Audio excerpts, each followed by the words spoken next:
good morning guys. Good morning everybody. You have to be behind my back.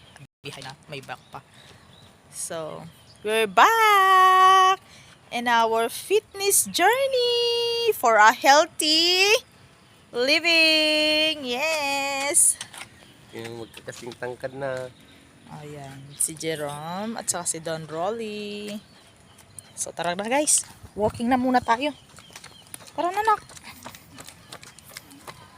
So ilang days kami hindi nakakapag-upload. Ayun lang, ayan na, tirik na yung araw, Diyos ko. 6 o'clock in the morning, time check, 6:17, pero yung sikat ng araw, pang alas 12 na ng tanghali. Sa sobrang init. So, yun yung mga bodies ko. Diba? Inaya ko talaga sila. Ginising ko sila ng 5 o'clock para alas 6 nandito na kami sa aming anong ba tawag dito? Sa aming pagtsatsangingan. Ganun lang kasimple. So, yan o. Tuwang-tuwa yung bata. Shadow. Naapakan niya yung shadow. Naupakan daw niya yung shadow na. So,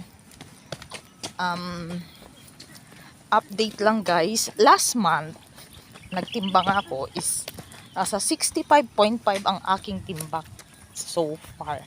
So, sa 1 month naming ganito, healthy living nga. Healthy living. Araw-araw na exercise. Pag hindi man ako nakakapag-jogging dito sa dito sa pinupuntahan namin, ay see to it na nag-exercise ako sa bahay. So far, sa 1 month na yon, I lost 3 kilos. O, di ba? Siyempre, samahan ng diet. So, nadideprive na yung aking self. So, talagang limitado na. Trinatry kong low carb na sinasabi nila. Hindi ko naman alam paano bilangin yung carb ng mga kinakain ko. Basta, tinatansya ko na lang. Kumbaga, kung dati kumakain ako ng 2 cups every meal. O, diba? 1 cup na lang every meal ngayon, diba? Kwan yun. Morning and lunch. Pero pagdating sa gabi, as much as possible, hindi na ako nagra-rice. Oatmeal, kung may oatmeal, gulay, kung may gulay, ganun na lang. Diba guys? So, nag-improve naman. Nabawasan ako ng 3 kilo. At yung bata na yaya namin for today's video, kapalit ng burger steak na breakfast niya. Sabi ko magpa-araw din siya kasi hindi nagpapa-araw eh. So, yun nga guys. Update ni Manang Biday. So far, nabawasan tayo ng 3 kilo. Diba? 65 from 62. Di malaking improvement na yun sa 1 month. Sakripisyo lang talaga, diba? Yung kahit gusto mong mag-soft drinks, kahit gusto mong mag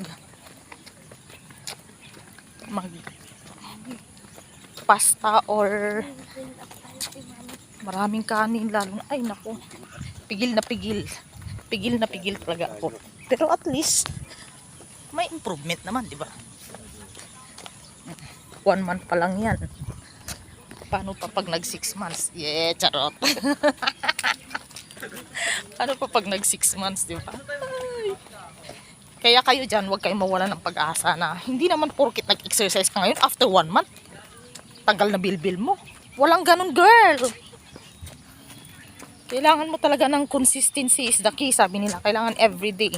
Hindi ka man maka-jogging, walking dito sa labas, outdoor. Kahit sa loob ng bahay, gumiling-giling ka. Gumiling-giling. Gumiling-giling. Oo. Oo, ganun ako. Pag di ako nakaka-exercise dito sa labas, I see to it na kahit nasa bahay, nagja-jogging ako. Nagja-jogging na hindi umaalis sa pwesto. Diba? So, ganun lang. Kasama ko ang aking mga buddy. Hi! Say hi! So, paano ba yan, guys? So, from 65 kilos to 63, ay, ano ba sana? 62. Diba? So, kayo, kung gusto nyong mag-diet, umpisahan nyo na ngayon. Kasi, sabi nga nila, consistency is the key. Tumigil na yung mag-ama ko doon, oh. Tumingin ng mga isda. May isda kasi dito, guys, oh. May isda kasi dito, may karpa kasi dito. Diyan. From there to there, may isda yan, may karpa. Mama, be careful kung mahulog yan. Okay. So, paano ba yan, guys? Ayan, magbabay ka na, anak. Magja-jogging na tayo. Bye-bye. Bye po! Sige, takbo ka na.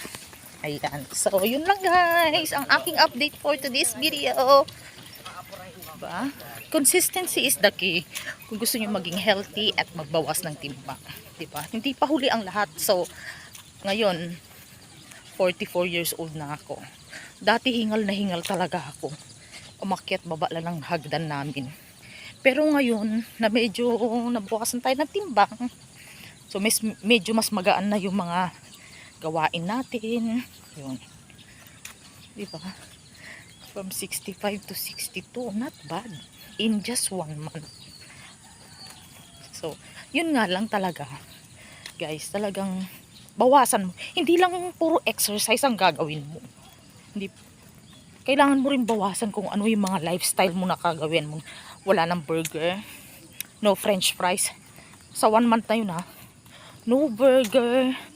No fries, no junk foods, no soft drinks, even juices na mga nasa Tetra Pak, wala, tinanggal ko lahat yan. Ang rice ko, tinanggal ko rin. As much as possible, gulay. Gulay ang mga kinakain ko. Isda, gulay, magkakarni rin kami, meat, protein, manok. Paminsan-minsan lang yung pork kasi napakamahal, di ba? Ayun. Yun ang naging lifestyle ko ngayon. And more on water, guys. Huwag nyo kalilimutan yung water sa sobrang init ng panahon ngayon. Siguro nakaka 3 to 4 liters ako a day. So, pag nagugutom ako, yun lang ginagawa ko. Uminom ako ng tubig. As long as nakapag-breakfast na ako, in between, wala na akong merienda niyan. Dati meron pa. May biscuit, may chichirya, may soft drinks, ganun sa merienda. Pagdating sa hapon, ganun pa rin ang lifestyle ko. Pero ngayon tinanggal ko. Tinanggal ko lahat ng matatamis. 'Di ba? Isa yun kasi nakakapag-trigger sa pagpapataba natin is yung sugar. Sugar talaga. Even chocolates tinanggal ko lahat. Pati rice, naglaylo talaga ako sa rice. Lalo na sa gabi. Wala. So, nakita ko naman ang improvement. Kasi may timbangan ako sa bahay. So, dating 65.5. Ngayon is 62 na lang. Sana ma-maintain ko yung pababa. Hindi pa taas, di ba? So, yun lang, guys. Thank you guys for watching. Bye!